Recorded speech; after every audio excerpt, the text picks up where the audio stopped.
Hello, everyone. That beautiful piece of music is Bull Pony. The composer is Purcell from The Prophetess in 1690. The dance is also Bull Pony. The choreographer is Walsh from 1712 with the reconstruction by Philippe Calens. Band is Hold the Mustard. Musicians Barbara Greenberg, Kathy Telviti, Paul Prestipino, Daniel Beerbaum. It's on the CD Red Star line from Belgium to America from 2002, and you can buy it at the CDSS bookstore. I am Darlene Hamilton, and we are the Historical Tea and Dance Society. Thank you for joining us tonight. On our team, we have Lindsay Vrobel assisting with the program. Hey, Lindsay. And we have Reed Wilson on Zoom. He is going to do all the posting and copy your questions out of chat. And we have Larry Hansen on Facebook Live, and he is going to be doing all the posting there and copying your questions out of the chat box. Very important thing to know about. You've probably heard me say this many times. Be able to find your chat because a lot of interesting comments go on there. If you have questions, we're going to reach in there and grab them from you because that's where they're going to be for us to find. And there's going to be a lot of references put in there. So make sure you can do that. If you are on some sort of platform that you can't grab the chat afterwards and save it, if you want to save some of the links and comments that you see, we will be posting that, a link for that later on. Let's go into, oh, no, I'm not going to go into, I'm rushing things. Stick around for the after talk. It's posted on our Facebook friends page, and it's posted at the end in the chat box of this web chat. So you want to join us in the after talk because there's several things that there was no room for in tonight's web talk, but you're going to want to come in and see those. Thank you to Karen Axelrod and friends for her concert every Tuesday live on Facebook, and we hope her neighbor is doing well. Yeah, so I'm sure she's going to get lots of get well cards from all Karen's community. We're all wondering what's going on. All right, I'm going to go into a bio on Rosemary Lach, our guest tonight. She's been dancing for almost her whole life, beginning in school in England and continuing in Montreal and Victoria. She dances English country dance, Contra, Norwegian, and Scottish, and used to be a member of Island Time Morris. Around 20 years ago, Rosemary founded the Victoria English Country Dance Society, calling weekly dances and mentoring new callers. And she continues to call Contra in English far and wide.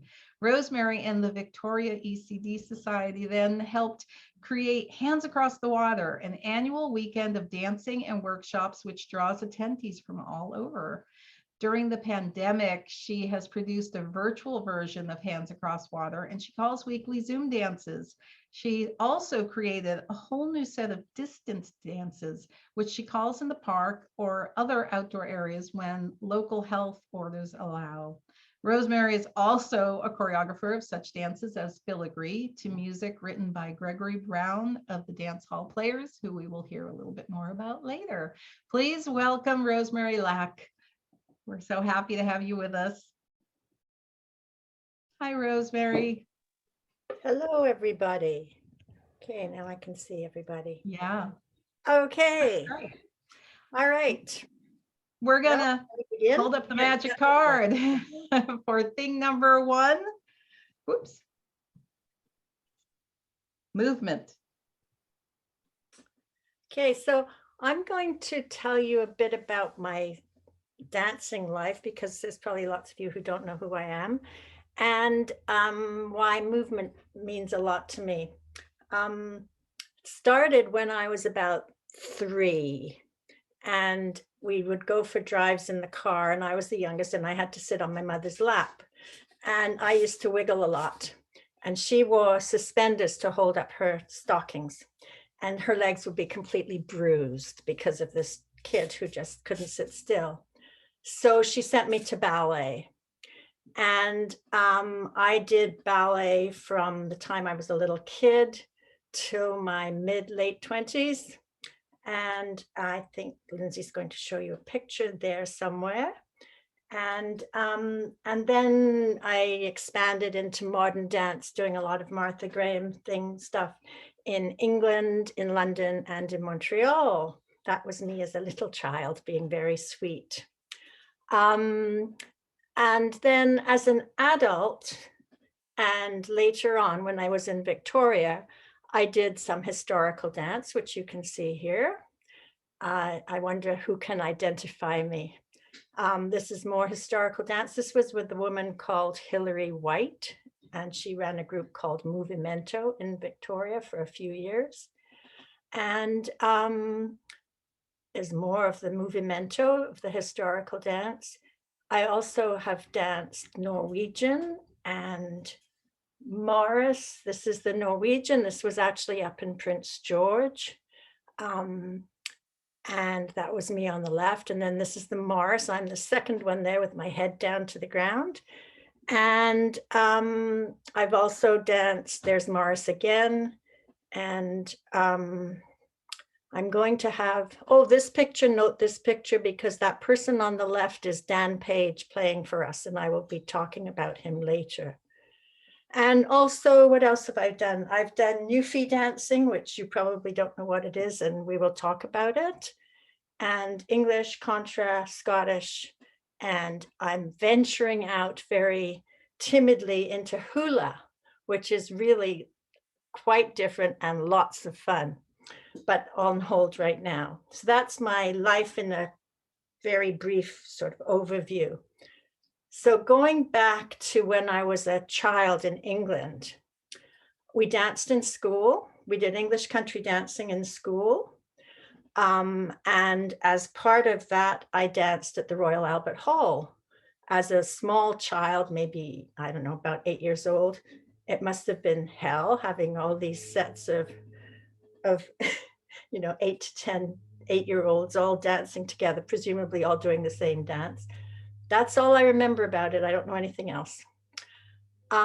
We also, in school in England, we did something which I believe is called Dalcroze Eurythmics. And Dalcroze Eurythmics, I've only just had this memory come back to me about it, and it's kind of important to what we're doing these days. So I'm going to tell you a bit about it now, and then I'll tell you why it's important to me later on. So Dalcroze was a Swiss, he was a composer, and he developed this system. He believed that you should teach music through movement, and that movement came first to understanding, basically to understanding rhythms. And so he would have the body being the musical instrument, and he would have the pianists, who were very talented, improvising different rhythms, and you would move to them. I have a very vague recollection of doing this as a child, and I don't know very much about it. It's not very common on the West Coast, so I don't know very much about it, but I think it's important. One of the exercises that they do in eurythmics is that they take, this has very great relevance to us in ECD. They take two people and they have a dowel. This is a bit heavy. And so you're each holding the dowel, and then you're moving to the music, and one person is the leader and the other's the follower, and they're changing the rhythm. So you have to adapt to the music, and then you change leaders, etc., etc. And this is like a marvelous way of thinking about poussets, because you are moving constantly in relation to your partner. So that's what eurythmics does. And it's important because of that sort of thing. It also gave a freedom of movement similar to Isadora Duncan, if you know anything about Isadora Duncan. Okay, so that's Dalcroze Eurythmics. We'll come back to it later, but that's just a sample of it, and I don't know a lot about it, so I can't tell you very much. The other important movement thing in my life is Alexander. And Alexander, well, he was an Australian, and he was born in 1869. We always thought of, and I imagine a lot of you know about Alexander technique. We always thought about it as a big joke because as children, we were exposed to it by my father. And he took lessons in Alexander in England, in London, and he brought them home to us. And he made us sit at the dining room table, 4 children, hands, palms upright on your thighs. And then the key phrase that they said in those days was heads forward and up. And 4 children would go like this, which, if you know anything about Alexander, is not Alexander, but that's what we thought Alexander was. And we thought it was really silly. So fast forward to me being up north in British Columbia in a tiny little community. And I go in the library because I like to see what goes on in small communities. And on their takeout cheap books shelf were 2 Alexander books. So I think, oh, I have to have them. So I take them and I start reading about him. And he wanted to be an actor. And he was of the age when they gave monologues on stage. And he would go on the stage and he would do his monologue and it would be lovely. And he would lose his voice. Gradually, he would lose his voice. So he went to the doctors and they said, rest your voice. So he rested his voice. He went back on stage. He lost his voice. And so he gave up on doctors and he started studying what he was doing with his body as he was doing these monologues. And he discovered this whole system of alignment. So I read that and I thought, when I call Contra dances, mostly when that was, the next day I would often not have a voice. And I thought, aha. And so I went to an Alexander teacher and spent a lot of time with her, and have never lost my voice after calling Contra dances since. So something about Alexander works. It's not the head forward and up that we thought as kids. That's way better than that. And so that's why it's kind of important to me. It's just there in the background, always thinking about it and making sure that you don't do funny things with your neck, especially when you're on stage calling Contra dances or something like that. And lots is happening and you're thinking about everything else instead of how your posture is. So that's basically a movement story for me at the moment. So we can go on to number 2. Thing 2. All right. Thing number 2. Gazinters. Those are gazinters. And Lindsay's going to show a video.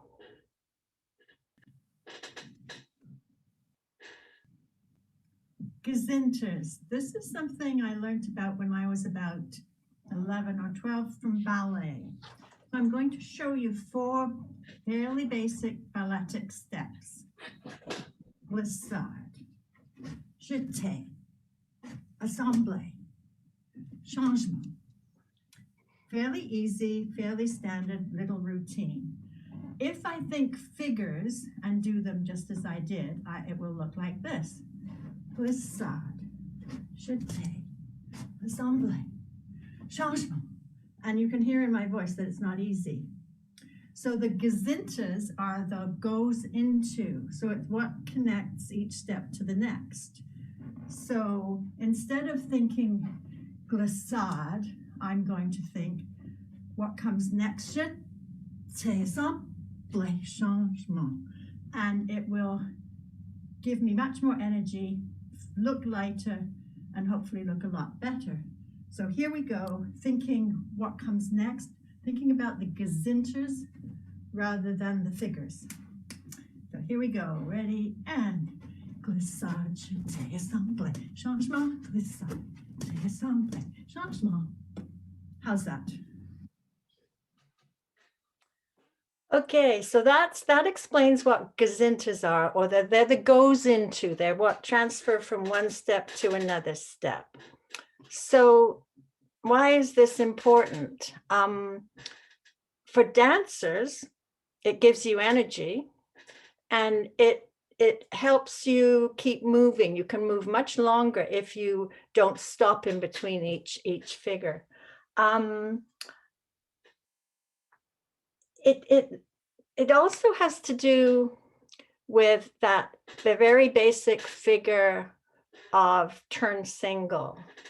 And turn single to me is the lowly turn single, but really it's very, very important, because the turning single is what leads you into the next figure, whatever it is.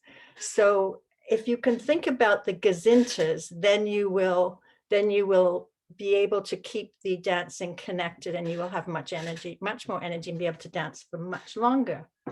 It doesn't mean flow. It's not the same thing as the dance flows into the next figure. Sometimes flow is wonderful, but there are times when you stop, and that's important too. But there's Louise Siddons, she mentions land and launch. So there are times when you come together, you stop, and then you go again. You might maybe changing direction or something like that. So you're landing, you're not going, boom, not landing heavily, you're landing ready to go again. And so you're maintaining your energy. So it's a bit different from the flow where one figure just keeps on going. There are times when you stop and start again, but it's got the same energy to it. So as a caller, I think it's pretty obvious why you need to think about gazintas. If you call a dance and say, circle left, and everybody circles left and you wait. Back to back. You can wait for them to do that. Left hand turn, figure eight. Then that's how they will dance, and they'll also never remember it because nothing is connected. So I think that as callers, if you take phrases and join the phrases, it's much easier for the dancers to remember, and you get a much more better feel of the dance. It's also freed dances. If you look at her dances, she has this wonderful little word that says into. So for instance, in, where is it in here? One of these ones. In Peace Be With You, there's a 2-hand turn 1.5 times, and you open up into a circle of 4. And in her instructions, it is 2-hand turn with partner 1.5 times around into, a very key word, because that's leading you towards the next figure. That's what gazintas are to me, the same sort of thing. All right, so musicians, what does this mean to musicians? Okay, I want you to imagine. So you are at Covent Garden. You are the conductor of the Royal Ballet Opera, and you're conducting. And Nureyev is on stage, or somebody else, but Nureyev, let's take Nureyev for a good example. And Nureyev is leaping across the stage.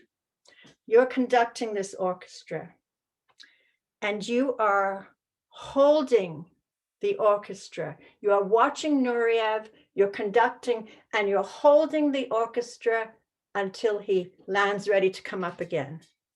So I heard this story on BBC when I was a kid, and I thought, whoa, what power to hold an orchestra for this dancer to come down and go up again, and to give him the energy that keeps him going.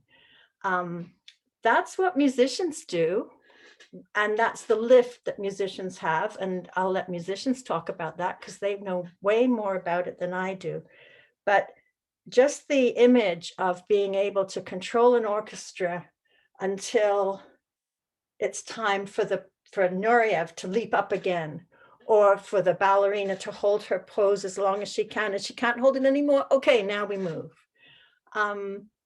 Just as an aside, my daughter actually played at Covent Garden, and she had a Russian conductor who only conducted for ballet. She just told me this the other day. And that's what he did. And then they had a substitute come in, and he thought he was really cool. And he didn't have a clue what he was doing, because he didn't know about the dancing and how to hold the orchestra for dancing. So that's gazintas for musicians and callers and dancers.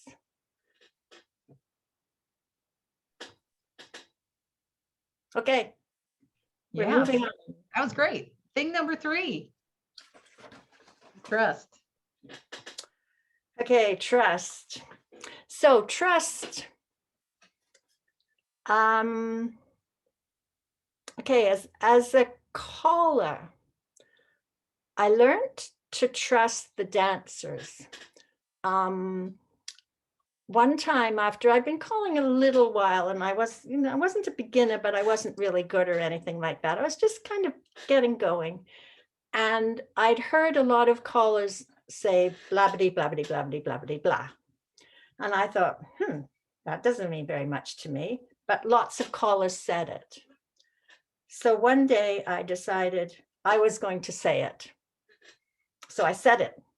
And the dancers did this thing. And I thought, whoa, that's pretty impressive, because it didn't mean very much to me. So I thought, I can say things to the dancers that they need to hear that maybe don't mean very much to me, but that means something to them. So trust your dancers, because your dancers are really smart, and they know what they're doing. They're really good. So just as a caller, just trust them. As a dancer, I think that we need to trust that the dancers can figure things out. Callers don't need to tell them every single little thing to do. They are good at working these things out. I desperately don't like to tell people how many steps to take. And sometimes it annoys people, but that's okay. I let them figure it out. They will figure it out listening to the music. And also, the more that you trust them, the more they will remember, and their dancing will improve. They will be more dependent on themselves and not on you. So there's a lot of trust that goes on between dancers and callers, and also dancing with your partner. You can trust your partner too to help. It's great when you're really tired and everybody's tired and you forget something, but you know that your partner's going to remember it, and then a little bit later they forget and you remember. Trust your partners. That's what everybody does, and we all work together. For organizers, people think I know how to delegate. I don't know how I do that, but people say I do it. I think I'm willing to trust people to do things their way, and I'm willing to step out of the way to let them do it. It might not be the way I think it should be done. It might not be the way it's been done before, but who knows? They might be a phenomenal person at doing all the billeting, for instance. Oh, you don't say billeting, do you? You say housing, I think. And they might have their own way of doing it, which is miraculous and very easy, and they just take it on without any sort of guidance because they know how to do it. So there's a lot of trust the people that you're with. I think that if you can learn to be quiet when you're organizing something, it allows other people to step forward and fill gaps. And it doesn't have to be what you think, it can be what somebody else thinks, and that's perfect. The other thing that trusting does is you have to be willing to accept a level of risk. sometimes things might not go quite as you were expecting. There might be surprises. Hopefully they're good surprises. Sometimes they might be not so good, but that's okay because everybody learns and we move on from there. I think that's all I want to say about trust. Can we move on, please? Yes, we can. It just takes me a minute to move all the buttons. All right. Thing 4, dance Okay, hall. dance hall. So dance hall is the center and the heart of the Victoria English country dancing. There's a photo there of dance hall, I think, coming up. And you can see the dance hall players. That's the name of our band. Dance hall players is a pun on dance hall. And the room to the left at the end of that pathway, the door on the left is actually the door to the dance hall where we have been dancing in the past. Can we go and show the picture of Dan next, please? This is Dan Page. He is the one who built the dance hall. He attached it to his house. His wife was a Morris dancer, and she said, wouldn't it be nice to have a dance hall? So he built one. This is also the photo that I have in front of my binder whenever I'm calling a dance, because you take one look at him and he's so relaxed and says, oh, life is so easy and so good. And, you know, it's sun shining and this, and it just reminds me that this is just a dance and that it's okay. And we don't need to worry about too many other things. So that's why I have that picture there all times. So let's have a picture of the, I think we're having the stage next, are we not? Is that the next one? Okay, so this is the inside of Dan's hall. There's a wood stove in that corner. So Dan built this hall attached to his farmhouse, and he used wood from an old school. And there was no stage when he built this for us. And we Morris danced there. Different dance groups danced there. There's the Morris danced, the English, the Middle Eastern, and the Newfie dancing. I'll talk more about Newfie dancing later. And can we go back to the one before, please? Okay, so this was what Dan built, but without the stage. And we started dancing there 20 years ago, and more people kept coming. And so I would stand on a chair so I could see people. And the musicians would be on the floor at the edge there. And the next time I arrived, Dan had built a little pulpit that I could go up so I could see everybody. So I didn't have to stand on a chair. And we also had, we called the area where the musicians were, where there's that change of floor coloring, we called that the piranha pit. So that, because the dancers had to keep away from the musicians, and that's the only way we could keep them away was by telling them there were piranhas there. So anyway, that was what happened. And then we went away and came back in the fall, and Dan had built us a stage. And so he knocked the wall out and put that stage up for us. And that was the stage we had from then on. So that's the kind of place it is. It's a place where Dan, he does things to make things happen. He allows us to dance. He has house concerts in that space and workshops. And he has encouraged so many people. He encourages the musicians to learn to play, etc., etc. So that's kind of dance hall. Let's go on to the next photos of dance hall, just to let you finish. This was my wedding. This is dance hall. And then the next one.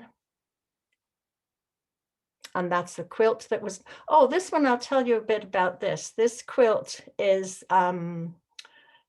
the squares were made by the different members of the dance community who dance at Dan's. So there's the Middle Eastern, okay, at the top, the second one along is the Newfie dancing or the Irish. Then the fourth one is the Middle Eastern. That's a picture of Dan playing his fiddle in the next row down. On the far right is a playhouse built for his granddaughter.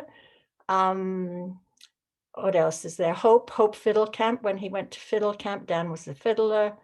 And then there's some Morris dancing and so on and so forth. The cups are because we always had lots of cups of tea. And the very bottom, the figures, the pattern across is Arkansas Traveler. And Dan and Yvonne, his wife at that point, used to do clogging. So that was one of the clogging tunes. So that's kind of the story of the quilts there. Do we have any other photos of the, oh, here's another one. This is the band. So this is dance hall players. They, when we very first started, we didn't have a band, and we live on an island, which we'll talk about in a minute. But so I would just ask musicians to come and play and dancers to come and dance, and we'd do something. And it was pretty awful. I remember the first ones we did, I called people up and I said, I need dancers. I called musicians. I said, I need musicians. And on the program, I had Fandango. So there were only maybe 8 dancers. I had Fandango because I could dance Fandango. And I had Bar 'em Down because I thought that was a really neat dance, but not for beginners. And I learned very quickly. So the other thing that I think is a bit unique to what we do is that everybody is a volunteer. So we don't pay, when we were at dance hall, we have now since moved, but when we were there, and we were there for until a year or so ago, we paid no rent. We did not pay callers, well, because we didn't have any callers who knew what they were doing. But anyway, and we didn't pay musicians, and we still don't. We don't pay callers, we don't pay musicians. And because of that, I think that there's a really strong ownership by the group. They really feel like it's their group. People who come to dance, they paid a donation, I think, of $3 at the time. And that was allowed us to spend the money on resources so we could get all our Barnes books and all our books on dances and CDs and so on, and to send people away to dance camp and to folk life and various places like that, so that we had an education fund so that we can send people places to learn more. We do live on an island, so let's show the map. So we are, in case you don't know, we're on there's Seattle at the bottom. We are on Vancouver Island. We are at the tip of Vancouver Island. So, and we dance on Thursday nights. So we don't get visiting callers and visiting bands because nobody could go home. The last ferry is at 9 o'clock. And after that, no one can come on the island. So we'll get off the island. So in that respect, we're fairly isolated. And what else did I want to say about that? So I think because of that, we also always have tea. That's the other thing that I should mention, because somebody else will definitely say that. There's always a break with tea and goodies, and everybody in the group contributes. And I think it's because we've been a small group. We're in this hall, which is just so cozy and friendly and welcoming. And it's our place that we've become a very tight-knit group.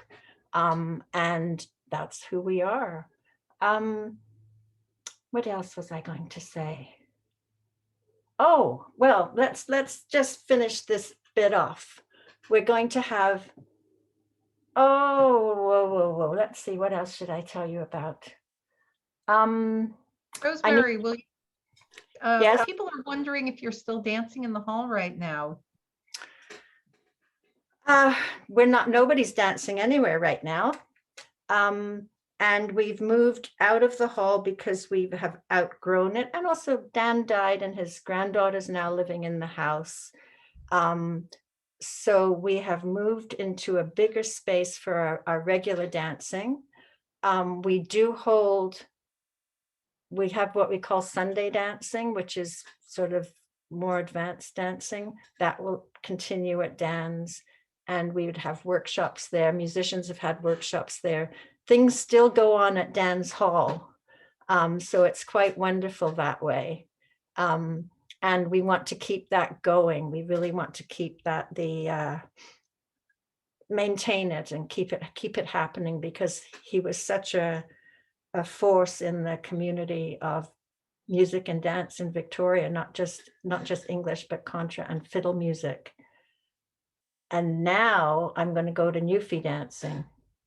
Oh no, I'm not. I'm going to go to Hands Across the Water first. I think our Darlene mentioned it, but 20 years ago we started dancing, and we immediately started with a weekend workshop based on the Cascadia model from Seattle. And we've been doing that ever since. We invite callers to come and call for us, and it's a workshop. It's not a ball, it's just it's a whole weekend of workshops. It is now, it didn't used to be, it used to just be one day. And because we're isolated, because people don't travel to go dancing to other places quite so easily, every couple of years, I tried to have either a caller's workshop or a musician's workshop at Hands Across the Water. So we've been doing that on and off for 20 years in an attempt to train callers and musicians. So that's kind of what we do at Hands Across the Water. Otherwise, we just dance a lot, and that's fun. So we're going to finish this little section with a video of Newfie dancing. Newfie dancing is dancing from Newfoundland. Newfoundland is way over at off the other coast of Canada, way off to the east. Newfie dancing is usually done in a kitchen. It's in a small space, and it is fast. I was just listening to Woody, who was the instructor, and he tells us that for Irish set dancing, the jigs are at about 120. For Newfie dancing, they're 160. You are running the whole time. And it's usually done in small groups in a kitchen, so there's not much space. And what you're about to see it kind of feels to me like what Dan's Hall is all about. It was when the exec came to Victoria, and on the Sunday we had a get together at Dan's Hall, and we had Woody come and do some Newfie dancing with us. And so there are people there from the English dance group, the Contra, some people that are there from Vancouver, plus all the exec. And instead of having a square set of maybe two couples and two couples, it's mad chaos. So I'm going to let you just have a look at this, but it gives you a great feel of the spirit of Dance Hall.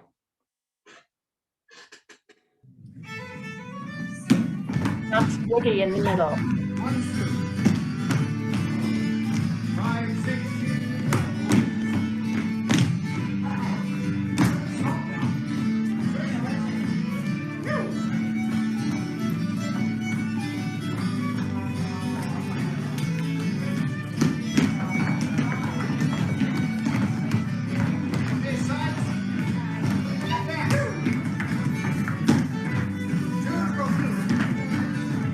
5, 6. Here we go.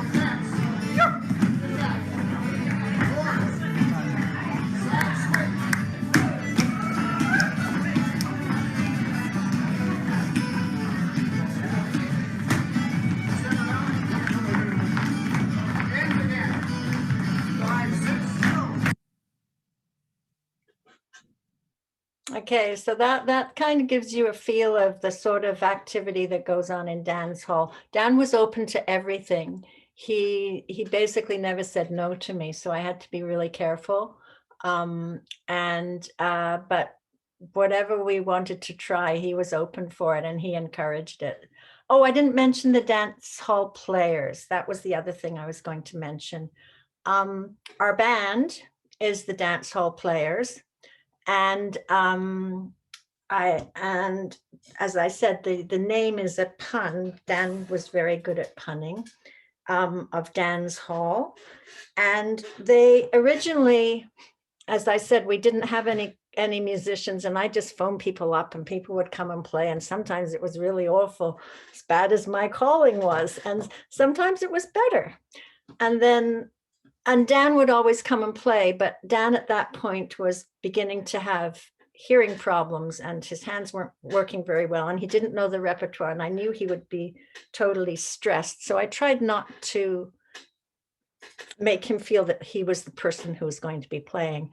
And so then one time, Anne Shaw showed up. She was owed somebody that I'd asked, blah, blah, blah. Anyway, she arrived. And she and Dan started to play and they clicked because Anne is a classical musician. She plays piano and she could, as Dan told me, she could phrase the music and still be ready on the next, for the next phrase. She could slow the phrases down, but it would still be there at the right time. So she was showing Dan lots of things. She would also carry the tune if Dan couldn't do it. And then, but Dan knew all about fiddling. And so Anne and Dan clicked. And so once they clicked and we were okay with that, it was all right to move into Dan's hall and start dancing in there. And so we did that, and gradually more musicians would appear. And so they just kind of gradually just came and joined the band, and we had there's a whole bunch of them. There's and they usually, some of them, not all of them, come every single time to play every week, but we usually have 4 musicians every week, possibly 5. Sometimes the stage is very crowded, and they have and then they started playing for our balls. And we do pay our musicians when we do these special events. We do actually do that. And we pay colas for those events too. And we also paid for doing various repairs in the hall, like putting in skylights and tuning pianos and things like that. And so the dance hall players is our band. They play for us. They have made, somebody, Anne will correct me, they have put out 5 CDs now. Maybe it's more than that. Maybe it's 6. I can't remember. And they are continuing to do so with different members and different people contributing. They're putting them out during the pandemic. They have one called Out of the Silence. And life goes on. So that's Dan's Hall. And Yeah, and that is a beautiful album. And we will be posting a place where you can order those CDs, I think at the CBS bookstore, but you'll get that in a little bit. All right, thing number 5. thing number 5 is keep on dancing. So ever since this pandemic has started, we've been dancing. We've been doing the Zoom dance thing, which we call, courtesy of Liz, we call it zoo dancing. Because if you think about it, everybody's in their little separate cage there. And besides which, the chaos of the dancing is very much like a zoo. But we've also discovered that when you're doing Zoom dancing, if you hold your hands out, you can hold hands with the person who's in the next cage with you, and you can actually join up all together. It's quite wonderful. So we do that weekly, and I call it. And what evolved from that was the Christmas angels. So we have a small group who come together on Wednesdays, and it's usually the same people. And around Christmas time, the Christmas angels, and I don't know who they are, got together and decided that I needed a transmitting microphone. And so they purchased all the equipment for me. So I now have a microphone and things like that. And I'm learning that when you have a microphone that sticks in front of your face, that you have to be really careful not to make asides. And I'm not very good at doing that. So I'm learning, but we do. So that's the Christmas angels from the zoo dancing. So we did that, and we still do that weekly. Then as the weather got better, there's a picture of zoo dancing. This is dancing around your living room, and the utter chaos that evolves as you go around your furniture, and be careful not to stub your toe. So then we moved to dancing in the park, and we have a couple of photos of this. First of all, dancing at Pat's in the garden. This was, I think, the first time we danced out, and this was basically Zoom dancing. Everybody was dancing doing their own thing in their own space. And that was okay. And then we went to dancing in the park, and we discovered, let's have the next picture. This is dancing at the castle. We discovered that you didn't have to dance by yourself. We could dance in this massively big circle, and you felt like you were dancing with these other people. We discovered that if you did stars and you had your hand turned up as opposed to reaching out, but if you had your hand turned out like so, like this, that you are then looking at the person who's on the other side and reaching for them. And I call it yearning. You are yearning to be able to touch them. So it has a feeling of dancing together that's not really dancing together, but it seems to work. And we made up new figures that would work. And people used to love dancing to the ocean and dancing to the trees, because that's what we had around us. So that was dancing in the park. And then we danced at the castle. That was for no hands across the water. And then we discovered that we could dance inside.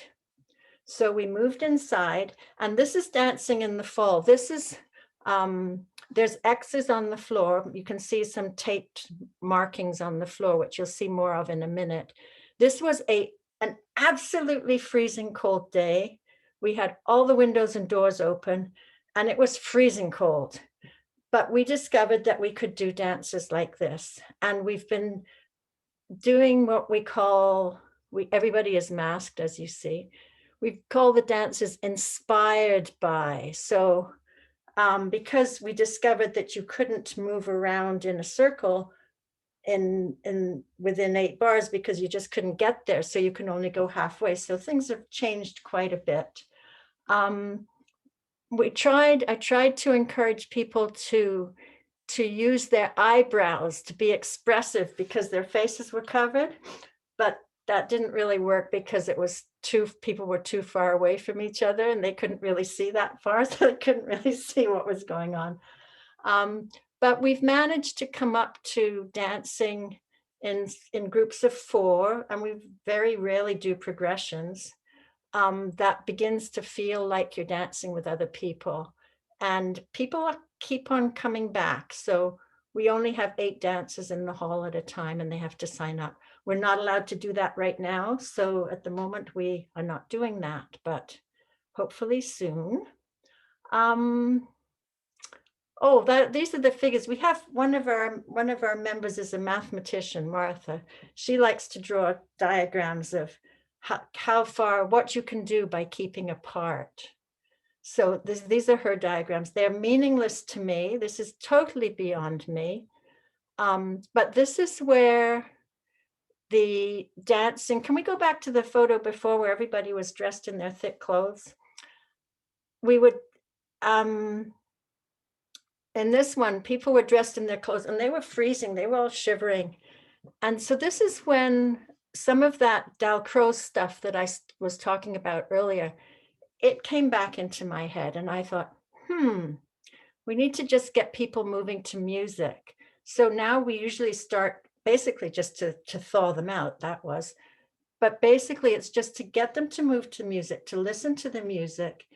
And rather than pay attention to the marks on the floor, which is keeping them apart, to be aware of where each other is in space, so that they're moving around the floor to whatever the music is playing, and the music might change. But they're aware of where everybody else is. And if somebody else turns around and does something, then they have to adjust so that they don't get too close and things like that. So that's what we've been doing there. And all right, we've also done special events. We did No Hands Across the Water in September because I think it's important to maintain the time, the events. So the day that we would have done No Hands Across the Water, we did No Hands Across the Water. And we had Brad Foster lead a workshop, and Karen Axelrod was playing, and we had dancers in Dan's hall who were his guinea pigs doing what he was telling them to do. And then we had a musician's workshop in Dan's hall after that. And then we danced at the castle, which was the photo you saw before, to finish it off with the musicians from the workshop going to the castle. So we did No Hands Across the Water. A couple of weeks ago, we did the Seattle Ball that would have been, because we always go to the Seattle Ball and we couldn't, but we wanted to do it anyway, so we did it. And then we did last weekend, we did the Victoria Ball that would have been, just to keep the dates in the calendar. So that's kind of why I say it's keep on dancing. We have to keep it moving, just keep on going and keeping our bodies used to doing this, even if it's very, very different. And I think that there's been a lot of positives come out of this, out of all this COVID stuff. I think that we have, very strangely, we have formed a much tighter link with Oregon, I don't say it right. Anyway, those people from Oregon, because they're the ones who seem to come to our zoo dancing. And so we've become sort of a community with them, much tighter knit than we were. We've also, I think that the dancers, when they're doing whichever, dancing in the park, dancing or the zoo dancing, they don't have a partner. So they have no one to rely on. So they're becoming much more independent dancers and realizing that, hey, I can't do that. There's no room. I'll do this. And I'll just be back there in time when the phrase ends.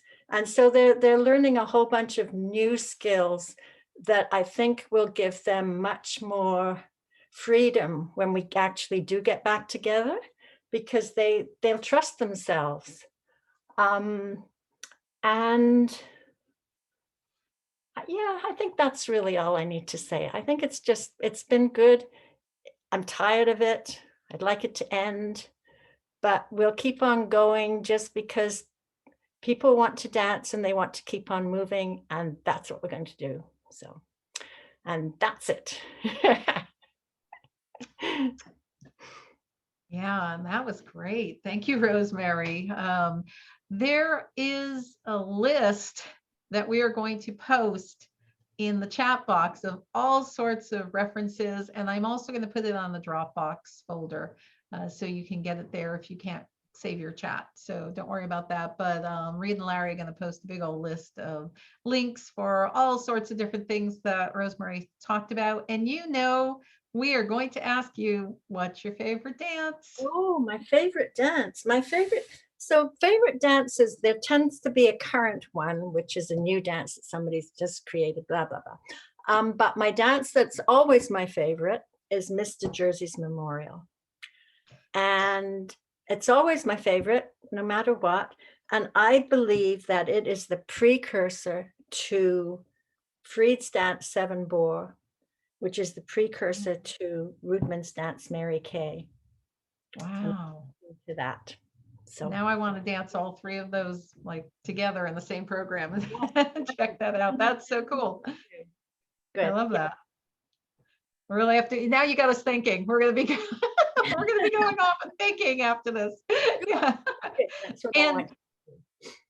And I'm going to ask you because I know living on Vancouver Island, you are a tea drinker. So what's your favorite tea? I'm a tea drinker. My favorite tea is by Murchie's, and they make a green black blend. And there's two of them. One is CBC blend, which was created for the CBC, and the other is library blend. And they're basically black and green and jasmine combinations. And Wow. those are my favorites. That sounds good. I'll have to try it when I come up to Victoria.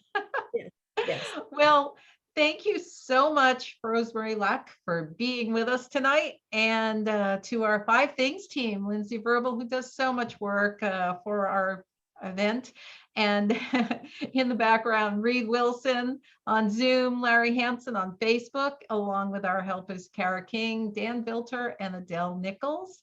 Watch all our past Five Things web chats, or if you missed one, you know where to go. You can find the link on our website. It is being posted in the chat now, and we've been on since March 2020, and we're planning on continuing at least through June currently, but I'd like to say enough of this weekly talk and on to dancing, but we'll still be around. So don't worry about that. And you know where to find us. The after talks for all our chats are not publicly available, but if you send us an email, we will send one to you. And yeah, just don't post it around. A big thank you to all our folks who've been sending in donations to our group. We really appreciate it. It does cover expenses for our Zoom, and thank you. And some of you have gotten this. We still have them, our commemorative pin. We love our pin. It's really fun. So you too can get one, and we will put it in the chat how you can get that. We are also posting the link for the after talk and the link for the Dropbox folder where I am going to put the chats and the announcements for Rosemary, which are the links to other things. Coming up next week, Dave Bartley. We're really looking forward to having Dave with us. Yes, what a wonderful musician. So we're going to post the link for that. And join us for tea time on Thursdays at 5 p.m. Pacific if you want to come to a social hour and just sort of hang out and schmooze about anything. We love having company, even if you can't stay the whole time. A lot of people drop in while they're making dinner and then, they move along, but it's always nice to see friends. And that is one of the things that has happened during this time. I want to also mention again, on Tuesday, May 4th, we are going to be doing our special event, 5 Things Inside the Dancing Mind of Philippe Calens. It's a memorial of his work by friends in the dance community. We're going to post the information about that. We do have the registration open for that. And as part of this event, we are inviting folks to share their memories of Philippe. We are collecting them. Not all will be used. We won't have time for that, but they will go into the archive so that other people who are doing memorials can use them. So we are posting an email address where you can reach out to Allison Thompson, who is collecting those, doing the hard work of that. So thank you. Thank you to everyone on that team. It's going to be a really wonderful show. So we're looking forward to that. If you have other events you want to post, feel free to post them now. Rosemary recommends that you send a donation to the Historical Tea and Dance Society. Thank you. You all have been, so thank you so much. And thank you for thinking of us, Rosemary. Our exit music, chosen for its happiness and uplifting quality, the Star of Contra. And we will see you all in 2 minutes in the after talk. Bye.